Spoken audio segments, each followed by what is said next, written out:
اعوذ باللہ من الشیطان الرجیم بسم اللہ الرحمن الرحیم السلام علیکم ورحمۃ اللہ وبرکاتہ۔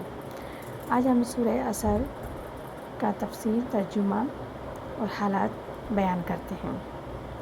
سورہ عصر مکمل طور پر حکم، ہدایت، نصیحت اور وصیحت پر مبنی ہے۔ اپنے رب العزت کی طرف سے اس میں حکم ہے، انسانوں کے لیے ہدایت ہے، خوشخبری بھی ہے، نصیحت بھی ہے، وصیحت بھی ہے۔ جیسے کہ اللہ تعالیٰ نے سب سے پہلے اس میں عصر کے وقت کی قسم کھائی، والعصر، قسم ہے عصر کی، ان الانسان لفی خسر، کہ انسان، بے شک انسان نقصان میں ہے، الا الذین آمنوا وعملوا الصالحات وتواصوا بالحق وتواصوا بالصبر، سوائے ان لوگوں کے جو ایمان لائے، نیک عمل کیے اور ہدایت کری حق کی اور ہدایت کری صبر کی۔ اس میں عصر کے وقت کی قسم کھانا زمانے کی قسم کھانا ہے، کہ اللہ تعالیٰ نے اس میں زمانے کی قسم کھائی ہے، کیونکہ انسان کے تمام حالات اور واقعات، نشوونما، حرکت و سکنات سب زمانے کے اندر ہوتے ہیں۔ انسان کی عمر کا زمانہ، اس کے سال، مہینے، دن یہ ہیں، اور اس کا یہی سرمایہ ہے جس کے ذریعے دنیا اور آخرت کے منافع عظیم بھی انسان حاصل کر سکتا ہے، اور غلط برے کاموں میں لگا دے تو یہ وبال جان بھی بن سکتا ہے۔ اللہ تعالیٰ نے ہر انسان کو بے بہا سرمایہ دے کر ایک تجارت پر لگا دیا ہے۔ اب وہ اپنی عقل و شعور کے ساتھ کام لے کر اس کا خاص نفع بخش کاموں میں لگا سکتا ہے۔ اس میں 4 جو اجزاء پر تشریح کی گئی ہے، 2 تو اس میں ہم انسان کی اپنی ذات کے متعلق ہے، ایمان اور نیک عمل، اور 2 دوسروں کے متعلق ہے، یعنی کہ حق کی نصیحت کرنا اور صبر کی تاکید کرنا۔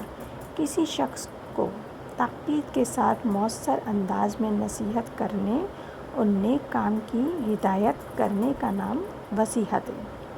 ایک حق کی وصیحت، دوسری صبر کی وصیحت۔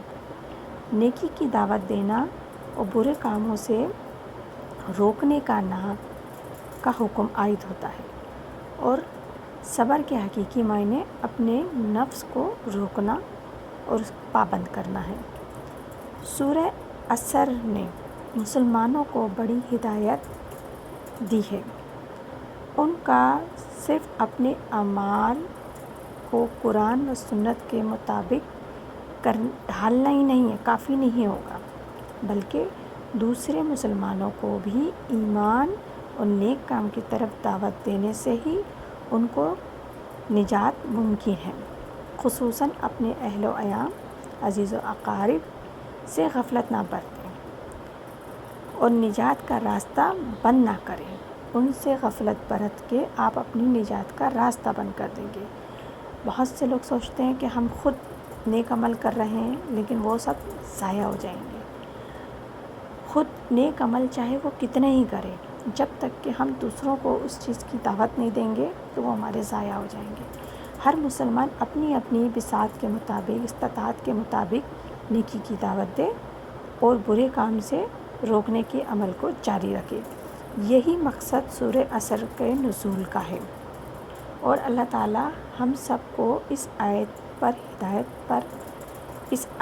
ہدایت پر عمل کرنے کی توفیق نصیب کرے، اور اسے سمجھنے کی توفیق عطا فرمائے، اور بہتر طریقے سے ہم سمجھ سکیں۔